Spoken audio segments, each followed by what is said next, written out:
మీ భవిష్యత్తు బంగారు భవిష్యత్తు చేసే బాధ్యత మాది మాది అని మరొకసారి నా యువతకు పిలిపిస్తున్నా. ఏమమ్మా ఆడబిడ్డలు, నేను జ్ఞాపకం ఉన్నానా అని మిమ్మల్ని అడుగుతున్నా. తెలుగుదేశం పార్టీ జ్ఞాపకం ఉందా లేదా మీకు? ఆడబిడ్డలకు న్యాయం చేసిన పార్టీ ఏది? ఆస్తిలో సమాన హక్కు ఇచ్చిన పార్టీ ఏది? రాజకీయాల్లో స్థానిక సంస్థల్లో 8% రిజర్వేషన్లు పెట్టిన పార్టీ ఏది? తర్వాత ఉద్యోగాల్లో 33% రిజర్వేషన్ నేనే పెట్టాను. ఈరోజు ఆ ఉద్యోగాల్లో 33% వల్ల ఈరోజు మీరు చూస్తే మగపిల్లలతో సమానంగా చదువుకుంటున్నారు, బ్రహ్మాండంగా ఉద్యోగాలు వస్తున్నాయి, వరకట్నం పోయింది, రివర్స్ కట్నం వస్తా ఉంది. ఆడబిడ్డల్ని సమాజంలో అన్ని విధాలా పైకి తీసుకొచ్చిన పార్టీ తెలుగుదేశం పార్టీ అని చెప్పి కూడా నేను మీకు తెలియజేస్తున్నా. డాక్రా సంఘాలు పెట్టాం, పొదుపు ఉద్యమం నేర్పించాం, దీపం కింద వంట గ్యాస్ ఇచ్చాం. ఈ రోజు నేను చెప్తున్నాను, మళ్ళీ మీ అందరినీ పైకి తీసుకొచ్చే బాధ్యత తెలుగుదేశం పార్టీ జనసేన తీసుకుంటాం. అందుకే ఆడబిడ్డ నిధి నెలకు 1500 రూపాయలు మీ అకౌంట్లో వేసే బాధ్యత మాది. అంతేకాదు, ఎంతమంది ఉంటే అంతమందికి ఇస్తాం.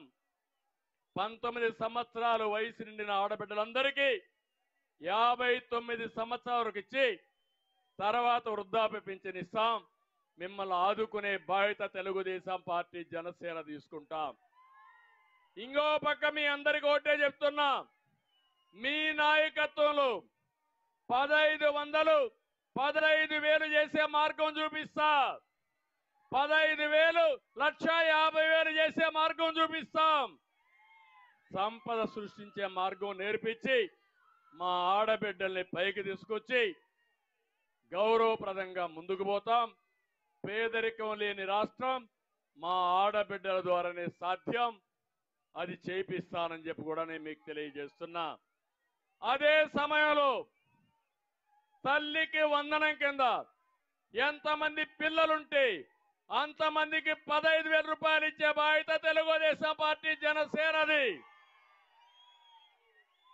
ఆంక్షలు లేవు, మోసాలు చెయ్యం. అందరికీ ఇస్తానని చెప్పి మోసం చేసిన వ్యక్తి జగన్మోహన్ రెడ్డి. రేపు రాబోయే రోజుల్లో అందరికీ ఇచ్చే బాధ్యత మేము తీసుకుంటామని చెప్పి కూడా నేను మీకు తెలియజేస్తున్నా.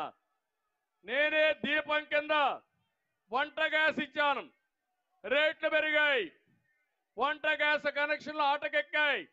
మళ్ళీ హామీ ఇస్తున్నా, 3 సిలిండర్లు ఉచితంగా ఇచ్చి మిమ్మల్ని ఆదుకుంటాం.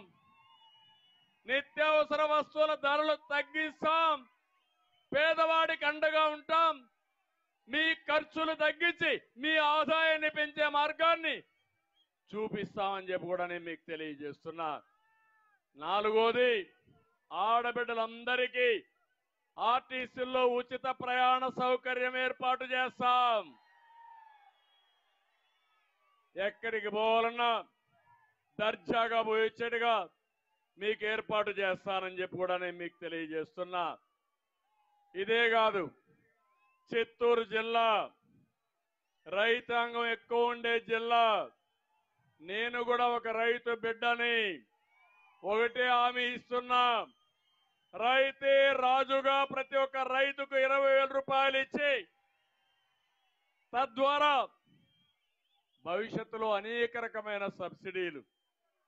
ఒకప్పుడు నేను మైక్రో ఇరిగేషన్ కింద తుంపర్ల సేద్యం, బిందు సేద్యానికి 90% సబ్సిడీ ఇస్తే దాన్ని కూడా నిలిపేశారు. వ్యవసాయాన్ని ఆధునీకరణతో ముందుకు తీసుకుపోతాం, మీకు ఆదాయం పెంచుతాం, రైతును అన్ని విధాలు ఆదుకునే బాధ్యత మేము తీసుకుంటామని మరొక్కసారి మీ అందరికీ హామీ ఇస్తున్నా. ఇది కాకుండా వెనుకబడిన వర్గాలకు ప్రత్యేకంగా సబ్ ప్లాన్ పెడతాం. ఎస్సీలకు, ఎస్టీలకు, మైనారిటీ సోదరులకి పేదవాళ్ళందరికీ న్యాయం చేసే బాధ్యత ప్రత్యేకంగా మేము తీసుకుంటామని చెప్పి నేను మీకు తెలియజేస్తున్నా.